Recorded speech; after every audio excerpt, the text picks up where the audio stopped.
milele, Baba wa milele, sema neno moja, ila wewe sitayaweza, ila wewe sitayaweza, ila wewe sitayaweza, ila wewe sitayaweza. Nimekuja nikuabudu, nimekuja nikuabudu, nimekuja nikuabudu, nimekuja nikuabudu. Ninaomba unisamehe, ninaomba unisamehe, ninaomba unisamehe, ninaomba unisamehe, ninaomba unitakase, ninaomba unitakase, ninaomba unitakase, ninaomba unitakase, ninaomba uniongoze, ninaomba uniongoze, ninaomba uniongoze, ninaomba uniongoze. Baba, katika jina la Yesu, Mfalme wa wafalme, ninakutukuza na ninakuinua Mfalme kwa ajili ya ibada ya siku ya leo. Jehova, na ikabidhi mikononi mwako tunapoenda kushiriki neno lako. Naomba Mfalme ukaweze kunena na watu wako. Ni kwa ajili ya utukufu wa jina lako Mfalme. Naomba nikinyenyekea mbele zako ukapate kunitumia kama chombo, ni kwa ajili ya neno lako. Nikaweze kubariki moyo wa mtu jioni ya leo, asubuhi ya leo na jioni ya leo. Katika jina la Yesu Kristo Mfalme, uhimidiwe na hata utukuzwe milele. Katika jina la Yesu Kristo Mfalme tunaomba na hata na kuamini. Basi sema amina mahali popote ulipo. Na karibu sana ni kwa ajili ya ibada hii ya siku ya leo, na ninajua ya kwamba Mungu wa mbinguni anaenda kukubariki kwa ajili ya ibada ya siku ya leo. Basi wapo ni mara ya kwanza kunitazama au kunisikiza, jina langu ni Apostle Daniel HM. Nasimamia kanisa la Maximum Healing Outreach. Ninashukuru Mungu kwa neema hiyo na amenibariki pamoja na jamii yangu. Basi kwa ajili ya ibada ya siku ya leo, kuna jambo ambalo Bwana ameweka ndani ya moyo wangu, na ndiposa ningependa tukaweze kushiriki pamoja, na ninajua ya kwamba Bwana atakubariki. Naongea jinsi ambapo unaona hapo kwa screen yako, Power of Altar, nguvu ya madhabahu. Ningependa mtu wa Mungu uelewe hii. Naongea na Wakristo kwa sababu nami ni Mkristo. Ni lazima uelewe mambo haya ili uweze kufanikiwa kama Mkristo. La sivyo basi, kwa taarifa yako, unaweza ukaitwa Mkristo na ukafa ukiwa maskini wa mwisho. Sijui kama ni Wakristo wangapi ambao unajua waliaga pasipokuwa na chochote. Hata wengine ni wachungaji, hawakufanikiwa. Ndiposa ningependa nikufundishe the power of altar, nguvu ya madhabahu.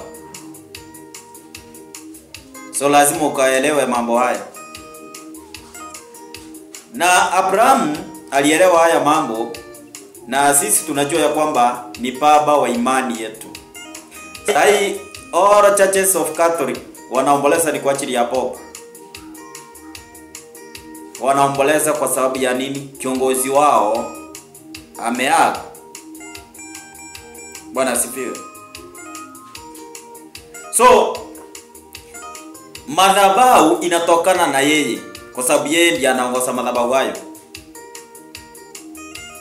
Bwana asifiwe.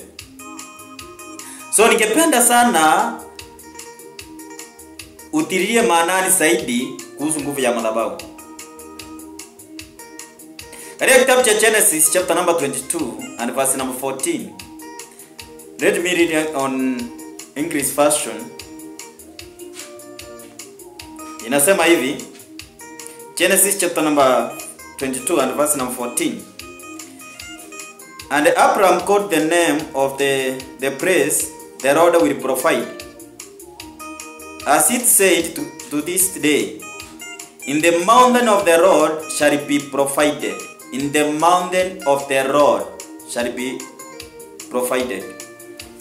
Another version here in Kiswahili, Abraham akapaita mahali hapo Jehova Jireh, kama watu wasemavyo hata leo, katika mlima wa Bwana itapatikana. Katika mlima wa Bwana itapatikana. Hata version zinasema kwamba katika mlima wa Bwana utafanikiwa. So nianze nikisema hivi ya kwamba madhabahu ndio determine ama ndio utegemea kufanikiwa au kutofanikiwa kwako. Kwa hivyo ningependa ujiite kama mkutano siku ya leo, ujue maisha yako yako kwenye madhabahu gani. Ni wapi ambapo unapata nguvu zako? Mwanasiasa wengi wanasiasa hawaendangi katika university waliosoma ili wapewe ujuzi wa kupita election. Hawaendi kwenye mwalimu wao aliyowafundisha awapatie uwezo ama njinsi ya kuja kushinda election. Mwanasiasa hutumia fedha kupatia mwananchi akijua ni nini anachofanya.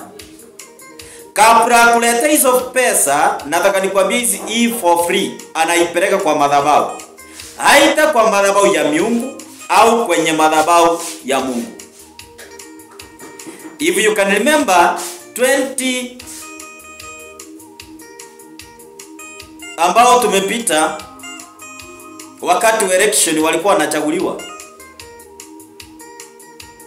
Sasa hii tuko 2025, miaka miwili 2022.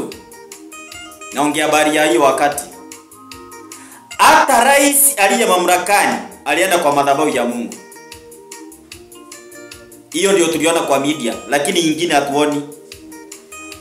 Kwa hivyo ninasema kwamba alienda kwenye madhabahu, alienda na viongozi wenzake ili wapate uwezo wa kuweza kushinda election. Jiulize, kwa nini hawakuweza kuenda kwa kanisa ya mtu mmoja? Because hiyo madhabahu haijajulikana. Na hawakuenda kwa madhabahu yeyote ile. Walienda kwa madhabahu wanayeona watu wanafunguliwa. Bwana Yesu sana. So ningependa uelewe ya kwamba mwanadamu katika kufanikiwa kwake ama kutofanikiwa utegemea madhabahu anaienda. Nimeishi Mombasa ni miaka mingi. Na Mombasa unakuta hata watu wanaweza wakaingia hata katika madhabahu ya Mungu wakiwa na irisi. Mwanamke mmoja akaja kanisani, alikuwa mgonjwa. Na alipopewa habari za madhabahu ya Maximum Healing Outreach Ministry, akakuja ili apone. Maana alikuwa anajua hiyo ni madhabahu ya kupona. Na hivyo ndivyo ilivyo. That's why inaitwa healing. Alipokuja kwenye madhabahu, ako na irisi ndani ya nyumba yake na iko chini ya kitanda. Hiyo irisi inafanya kazi gani? Irisi hiyo kazi yake ni kwamba alikuwa anauza samaki. Amepewa irisi na mama yake, irisi mbili, ya kuvuta watu kuja kununua hiyo samaki. Na ya pili ni kwamba mtu atakaponunua ile samaki, atakapoenda akienda akila ile samaki, anasikia ni tamu, kesha anarudi pale. Sasa alipokuja Mungu akaniambia kuna irisi ziko ndani ya nyumba. Hata ukimwombea siwezi nikamponya mpaka aleta hizo irisi. Kamwambia mami, kuna vitu ambao umeweka ndani ya nyumba yako chini ya kitanda, nenda uniletee. Hiyo hatuwezi weka online. Ngombe nenda uleta hiyo. Kaniambia pastor mimi sina kitu. Nikamwambia basi huyo Mungu anayesema ndiye anayekuponya, la sivyo rudi kwako. naitwa Apostle Daniel JM. Yule mama akaenda akarudi na zile irisi. Alikuwa ananiambia kwamba hakujua akirudi kanisani, maana hakuwa arudi. Kwa sababu ya nini? Anategemea sana irisi. Zile irisi ziko na madhabahu. Mama yake wakati huo alikuwa kwa nyumba yake, mama yake mzazi aliyempatia hizo irisi. Alipoenda akamwambia kwamba pastor amenituma irisi, mama alihama akakimbia kaenda Kilifi. Kwa nini alitoroka? Si kwamba ningeenda hapo, alitoroka madhabahu haya. Na madhabahu huwezi ukayatoroka. Haleluya. Unajua watu wengi huwa wanafikiria kwamba watakimbia madhabahu. Madhabahu huwezi yatoroka. Sasa unakuta kuna mtu anayeenda kwao akiwa kazi. Akitoka kwao akose kazi kabisa. Akafutwa ile kazi, na kama alikuwa anafanya kibarua, hiyo kibarua ikakosekana kabisa. Kwa sababu ya nini? Madhabahu. Sasa Abraham, Mungu amemwitisha mwana ambaye jina lake Isaka, anamwambia niletee. Abraham akaangalia nikashindwa. Sasa nipeane katoto ama niache? Lakini akaona anayepeana ni nani? Ni Mungu. Wacha wewe ukiangalia kwa 200 yako, unakompea na Mungu, unasema afadhali nikae na 200 yangu. Mapasta ni wakora. Kaa na fedha zako. Abraham anaitishwa mtoto, na ni mtoto wa pekee. Kama vile Mungu alivyopeana mtoto wake Yesu Kristo, ambaye tumetoka kusherehekea kufufuka kwake. Sasa Abraham anaamua kutoa mtoto wake Isaka. Sasa wakiwa kwenye mlima, wakielekea njiani wakielekea mlimani,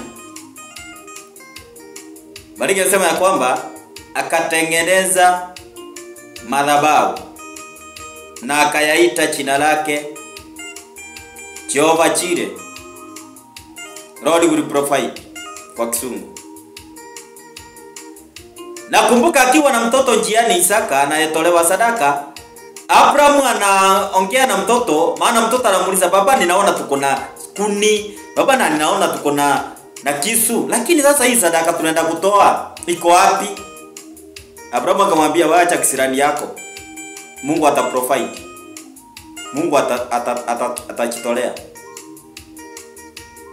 Anaona Biblia inasema kwamba watu sema hata leo ya kwamba God will provide hata hivi leo. So madhabahu unaweza ukapata chochote unachotaka. Aita upate mabaya ama upate mazuri. Yategemea wewe umeenda kutafuta nini. Wanadamu wengi hufanya biashara zao wakiwa na irisi. Hizo irisi zinafuta watu wakuje kwenye biashara zao. Hata wewe mwenyewe ni mmoja wa kufungwa na hiyo irisi. Unakuta tu umepanga laini hapo for no reason, haujui ni nini unafanya.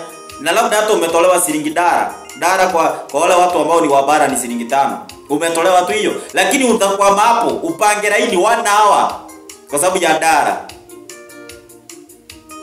Unajua hata watu wanaenda kwa maji ya kuuzwa tu shilingi 2 ama shilingi dara, anakaa hapo 9 hours akiwa anangojea maji. Jaiona hiyo kitu?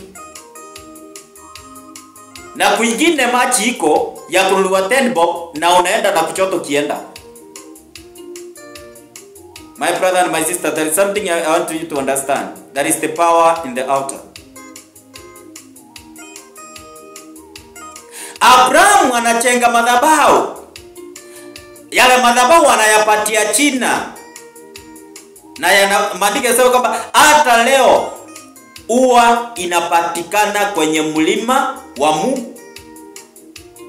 Kwa hivyo katika mlima, katika madhabahu ndio patikana hata ndoa. Yesterday tulikuwa tunadiscuss with my wife. Kaona muuliza fulani alifanya harusi kubwa sana. Na ile harusi kulienda aje? Mbona ninaweza taka kujua mbona ile harusi ikavunjika? Unajua kufanya harusi, unaweza ukafanya hata harusi ikakuwa kwa media, hata kwa Citizen, National TV. Lakini imagine hiyo harusi ikafunjika within a day. Inategemea uliweka kwa madhabahu gani. Unaweza ukaolewa na mume mzuri, unaweza ukaoa mke mzuri na mkaachana, mpaka kila mmoja akabaki akijiuliza, na kweli kulienda aje? Yule mzee alikuwa ananipenda. Nini kwa nini tuliachana? Sisi kama unajua mimi nafanyanga one on one. Nimekutana na cases, mtu ananiambia, mimi pastor nikwambie ukweli, hata sijui kwa nini mimi niliachana na mume wangu. Na ukweli hajui. Sasa mpaka mtu akuwe na macho ya kiroho aweze kufafanua ni nini ambacho kilichoendelea. Siku moja kukawa mwanadada mmoja amekuja kanisani, amefanya harusi 1 month ago. Hiyo wakati alipokuja. So baada ya mwezi moja alipofanya harusi, wanakosana na mume wake, hata kila mtu analala kivyake. Mmoja analala kwa kiti, mwingine analala kwa kitanda. Ni mwezi moja kwa ndoa. Na ni harusi ilifanywa kubwa. Sasa mwanadada ndiye alikuja kanisani. Unajua wanadada uzuri wao ni wa kusikia haraka. Si wanaume hawasikiagi haraka. Wanaume kitamba kuja kuamini anachukua muda. Na wengi ni wa kupuuza. Sasa yule mwanadada akakuja kanisani, maana alikuwa ameelekeshwa. Akakuja.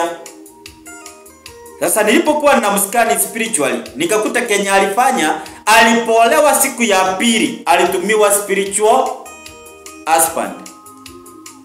Sasa ameolewa na amefanya harusi na ako na mume mwingine.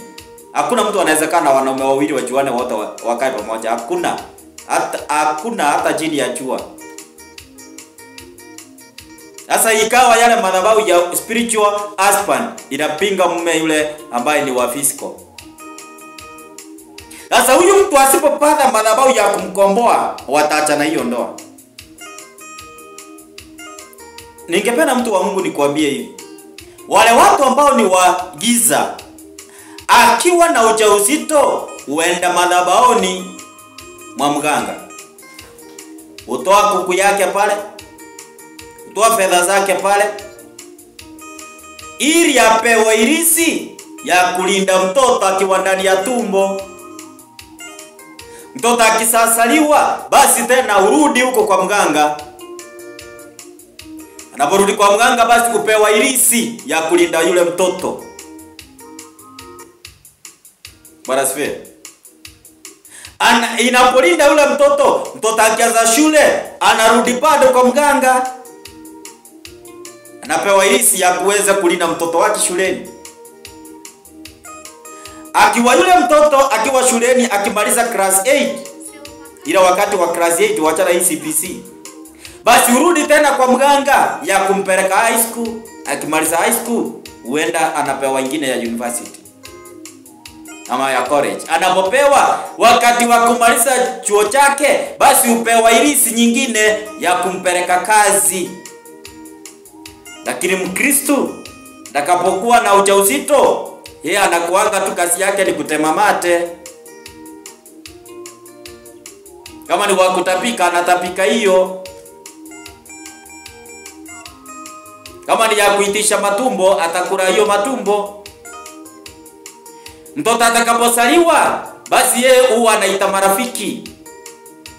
Huita watu wa ukoo wasalimie mtoto. Lakini apeleki kwenye madhabahu. Sasa mtoto wa Mkristo anaendelea kukua, mwisho wake unasikia ni huyo jambazi. Mwisho wake ni yule kaapa, mwisho wake ni yule mwizi, mwisho wake ni yule vituko, ameavya mimba, amefanya nini? Because anakontroliwa na madhabahu tofauti na ya kwao. Sio kama kuna mtu ambaye ananielewa. Haleluya. Unakuta ya kwamba madhabahu inazungumza kwa ajili ya maisha ya mtu. Iwapo utaweza kufahamu haya, mtu wa Mungu, maisha yako inaweza kuwa mazana. Na watu wanatafuta kazi hawapati kwa sababu ya madhabahu inawapinga. Hebu nikupeleke kwenye Biblia ambayo utaweza kuelewa kile ambacho unazungumza. Hesabu Numbers chapter number 23. Kile kitu ambacho ninapenda ni mtu ambaye anachukua muda wake wa kunisikiza. Lakini kama unataka kunisikiza, unaweza ukaswitch off pia hiyo runinga, utafute taarifa watch. Tunaelewana hapo? Sababu anayefunguliwa ni yule aliye tayari kufunguliwa, si wote. Mimi sijatumwa kwa wote. Nimetumwa kwa wachache walio tayari kusikia. Numbers chapter number 23 verse number 1 and verse number 2. Balaam akamwambia Barak, nichengee hapa madhabahu 7, ukaniandalie hapa ng'ombe waume 7 na kondoo waume 7. Baraki akafanya kama Balaam alivyonena. Baraki na Balaam wakatoa sadaka ya ng'ombe mume mmoja na kondoo mume mmoja juu ya kila madhabahu. Verse number 3 kwa ajili ili uelewe. Balaam akamwambia Baraki, simama karibu na sadaka yako, nami nitakwenda, labda Bwana atakuja kuniona nami, na lolote atakalonionyesha nitakuambia. Akaenda hata mahali peupe juu ya kilima. Baraki na Balaam. Balaam ni nabii, evil prophet or evil prophet, the way you can call it.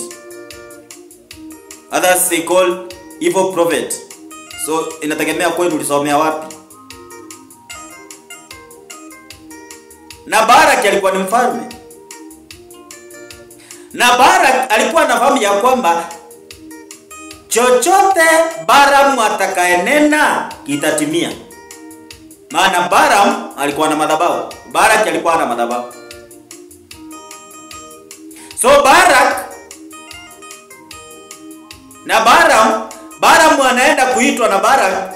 Barak anapomuita, basi Balaam anapofika anamwambia Barak, sikia, nijengee madhabahu 7 na juu ya hiyo madhabahu uniandalie mwanaume wa ng'ombe na mwanaume wa kondoo. Kila madhabahu basi yawe na kila mnyama juu yake. Christian, they don't know the number 7. What did that mean? Ajui. Na kama unajua nitumie ujumbe hapo niambie namba 7 inamaanisha nini. Lakini wagiza wanafahamu, maana yanasema ya kwamba watoto wa mwangaza hawafahamu, lakini watoto wa giza ni waerevu kuliko wa mwangaza. Haleluya. Sasa Balaam anamwambia Barak, nijengee madhabahu 7. Alipojenga madhabahu akamwambia, unitolee mwanaume ng'ombe na kondoo mwanaume. Kwa nini akamwambia atoe wanawake? Anapeana instruction. Lakini wewe enda kwa prophet ya kupea instruction. Hiyo kanisa sitarudi tena, hiyo kanisa ni pesa, usikuje. Shida ni yako my brother, mimi nakwambianga, na shida ni yako my sister. Uamuzi wako. Ukiona pesa yako ni mzuri, unakaa nayo. Ukiona unaweza ukataka kusaidika, basi kubali kusaidika. Mambo ya kufunguliwa is not a must. Is somebody who will allow the grace of God imhudumie. Bwana Yesu asifiwe sana. Haleluya. Mimi mtu wa Mungu nimefungwa wakati mrefu sana. Mpaka wakati niliposikia neno la Mungu kutoka kwa nabii wa Mungu, nikakubali kumfuata, nikasikia. Na ni hapo ndipo nilifunguliwa. Singeweza kununua hata vazi. Leo niko na mavazi mpaka ingine hata sijapaa mwaka mzima. Na ni yule nilikuwa nashindwa kununua. Nilikuwa nashindwa kununua slippers ya 100. I remember wakati moja nikiwa mjini Narok, watu wameenda kuambia mama, kwani yule kijana wako alikuja akaharibika? Maana wamenikuta ninakaa chokora, nimevaa slippers blue na yellow. Lakini kumbe ni kufungwa, nimefungwa. Na mimi sijui. Na wazazi wangu hawaelewi, wamefungwa na dini na wao. Sasa hawezi wakaelewa. Kumbe madhabahu imetukalia. Baka siku ile mtu wa Mungu nilikuja kutambua. Hapo ndipo nilikombolewa mimi. Nilikuwa nafanya kazi lakini pesa inisaidii. Nilikuwa kazi lakini hiyo pesa sijui inaendanga wapi. Nilikuwa nafanya Rafiki hoteli. Kama uko Narok unajua hiyo hoteli. Nilikuwa nafanya hapo lakini pesa sijui inaendanga wapi.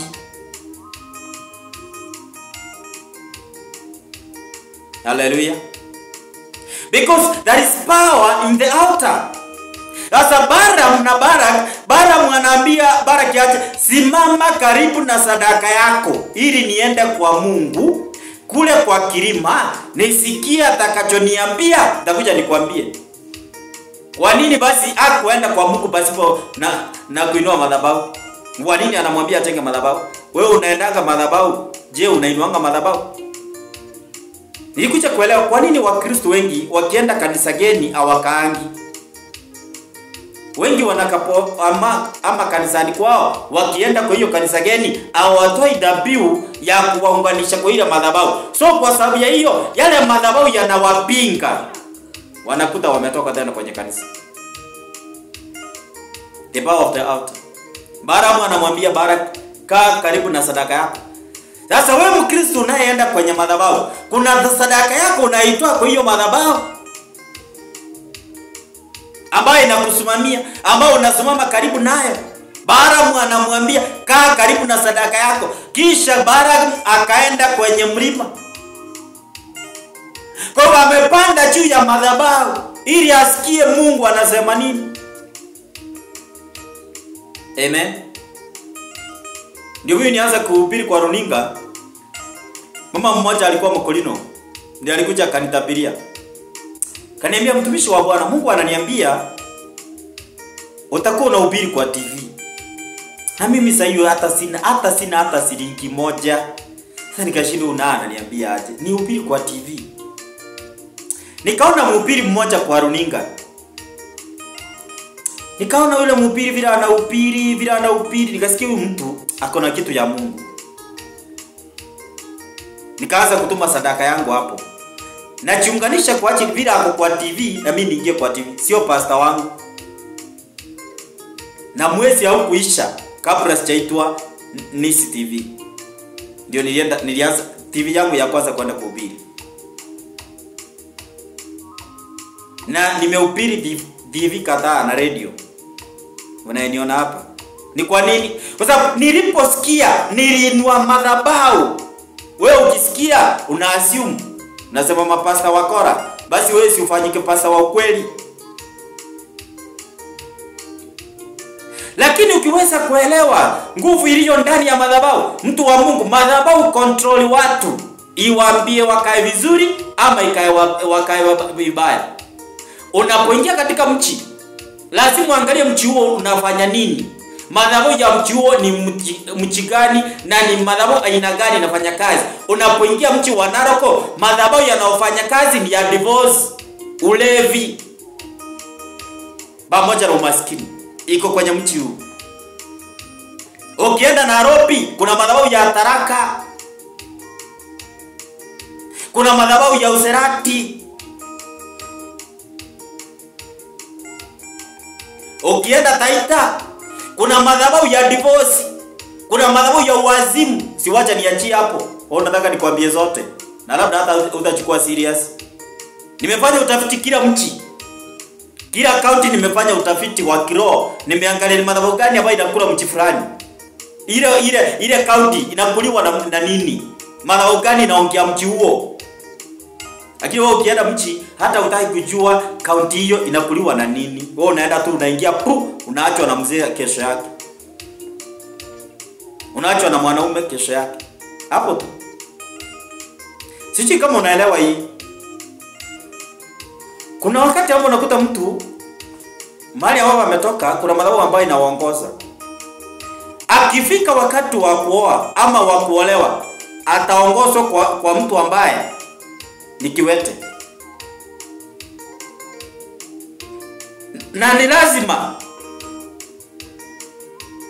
Na kuna mwingine ataongozwa kwa mtu ambaye hata hajui majukumu ya nyumba yake. Na kuna mwingine anaongozwa kwa mtu ambaye ni tajiri. Na yeye hana kitu, lakini yeye ataongozwa na madhabahu mpaka kwa tajiri. Na kuna mwingine unakuta ataongozwa kwa maskini. Yule anasemanga sina mbele wala nyuma. Ninategemea madhabahu. Na kuna mwingine ataongozwa na mtu wako na HIV kulingana na madhabahu ya kwao. Na kuna mwingine ataongozwa kwa mtu atamtoa meno. Na kuna mwingine ataongozwa kwa madhabahu yenye inaua mtoto wa kwanza. Sasa mimi nikuulize, unaongozwa na madhabahu ina gani? Siku moja nikawa naombea mzee mmoja. Alikuwa anafanya kazi kubwa sana kwenye taifa la Kenya. Na akawa retired. Na alipo retire akaachana na mke wake. Mke wake baada alikuwa kazini. Na walipoachana walikuwa na lori. Walikuwa na lori mbili, miguu 10. Na kila mtu alikuwa na private yake. Na watoto wake wawili walikuwa US. Na mmoja alikuwa kwenye runinga moja, alikuwa anafanya kazi kwenye runinga moja ambao sitaitaja because niko hewani. Sasa yule mzee akaenda kwa salon. Hiyo salon iko na kinyonzi pamoja. Sasa akiwa ananyolewa pale, kuna mama mmoja alikuwa pale, alikuwa anapeana habari. Akaanza kusema, "Na kanisa inaitwa Maximum Healing Outreach. Hiyo kanisa mimi nilikuwa ninaenda kufanywa operation, lakini nilipoenda hapo huyo pastor aliniombea nikatapika na nikafunguliwa. Sasa sikuweza kwenda kufanywa operation, ile uvimbe iliisha." Na yule sasa mzee akamuuliza, "Nani na mimi nataka kujua hiyo kanisa iko wapi. Unaweza nipeleka?" Akamwambia, "Hata niko na namba ya pastor, wacha nimpigie nisikie kama ako kanisani." Basi akanipigia simu. Akamwambia, "Si yuko lakini ni kama dakika 10 nitakuwa kanisani." Nikaenda nikakutana na yule mzee. Niambia, "Pastor, nimekuja tu. Nasikia unatabiri na mimi nimekuja unitabirie." Akamwambia, "Kuna mwanamke ulienda ukachukua. Na huyo mwanamke ndio maisha yako imeharibikia hapo. Ni ukweli au si ukweli?" Akaniambia, "Ni ukweli pastor. Nifanyaje?" Akamwambia, "Nitakuja kwenye ibada. Tufunge na kuomba." Na huyo mzee akawa